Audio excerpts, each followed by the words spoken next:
History was made this weekend at the Baseball Hall of Fame in Cooperstown, New York. Claire Smith received the J.G. Taylor Spink Award for her contributions to baseball writing. She is the first woman to receive the award from the Baseball Writers Association of America. She became the first female baseball beat writer in 1982, covering the Yankees for the Hartford Courant. During her more than 3 decades as a newspaper reporter and columnist, she wrote for other major newspapers, including the New York Times and her hometown Philadelphia Inquirer, before becoming a news editor for ESPN in 2007. In accepting her award, she directed her remarks primarily to her son Josh and often invoked the names of baseball's black legends.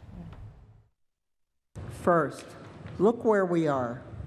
Beautiful, memory-encrusted Cooperstown. Can't you feel the spirit of Jackie Robinson in the gentle breezes? And Larry Doby's, Mr. Ricky's, and Roberto's? Feel that warmth?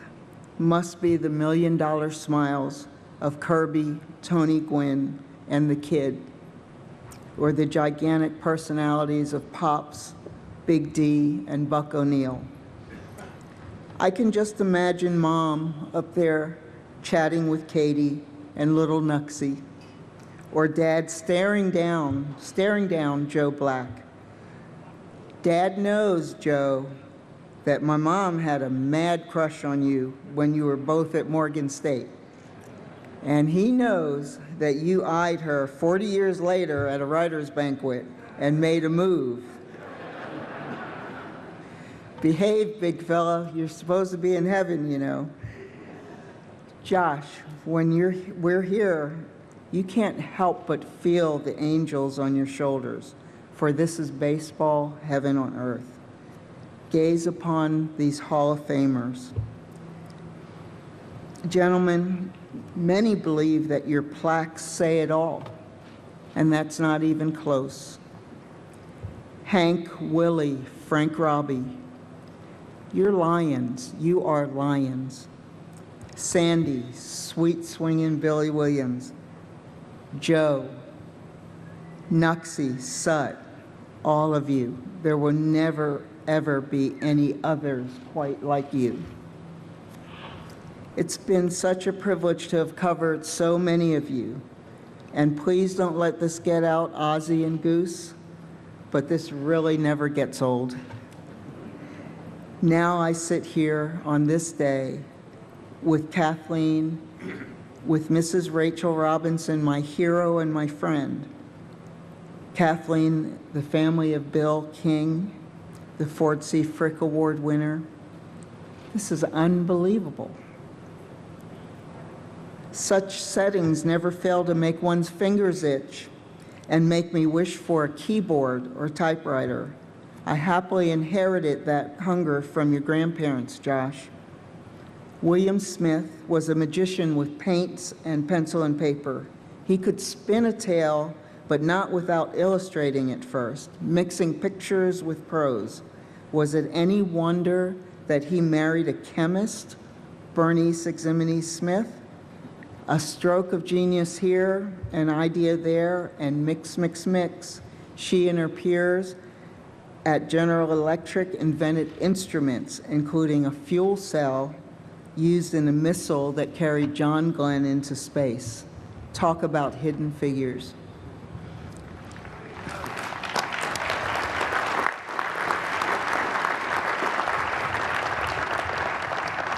Now, I couldn't put a brush to canvas, and I won't even talk about my chemistry grade.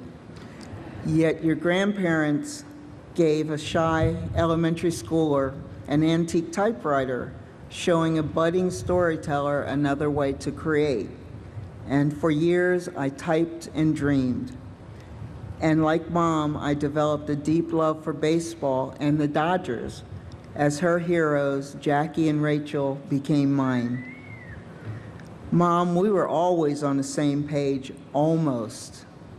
Except for that one day back in the early 1960s, doubleheader, Connie Mack Stadium, Colfax, Drysdale, Bunning, Roberts. That was a Dodger fan dream come true, especially when after the fact the Dodgers won both games. Who did Mom take to those games? little brother Bart, because, wait for it, ladies, he was a boy. Sandy, do you see Bart here?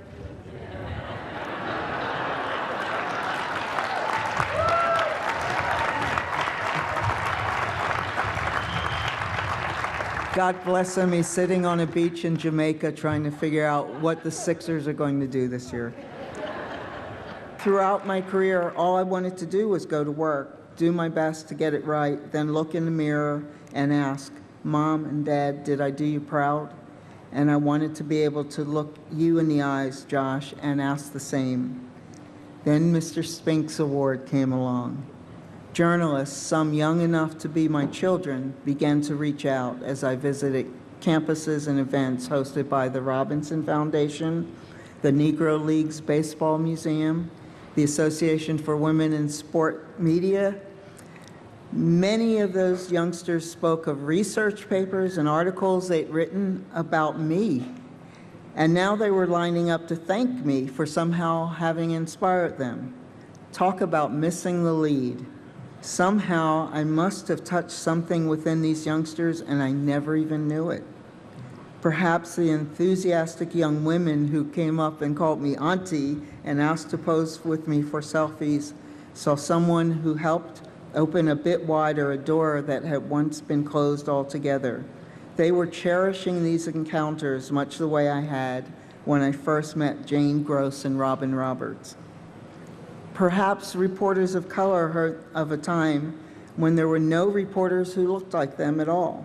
They listened to my story and hopefully realized that while present day may not be perfect, times ain't what they used to be. That's surely what I learned when listening to my parents' life stories. What has this younger generation given me in return? The realization of just how one's reach can exceed his or her wildest imagination. For someone is always watching, it seems, and just may be ready to follow our lead. Jackie, Dobie, Frank, Rachel, Roberto, Mom, Dad, you surely knew that. You likely just wanted to go to work too, yet you are on my Mount Rushmore, because you shattered barriers for the sake of those waiting to follow. Such warriors were often lonely, but seldom alone. Thankfully, I was never alone. Writers with their billions of barrels of ink and twice as many hugs were and are always there. Bless you all. Today, I humbly stand on the stage on behalf of every single person in my profession, in baseball and beyond, who was stung by racism or sexism or any other insidious bias, but persevered. You are unbreakable. You make me proud.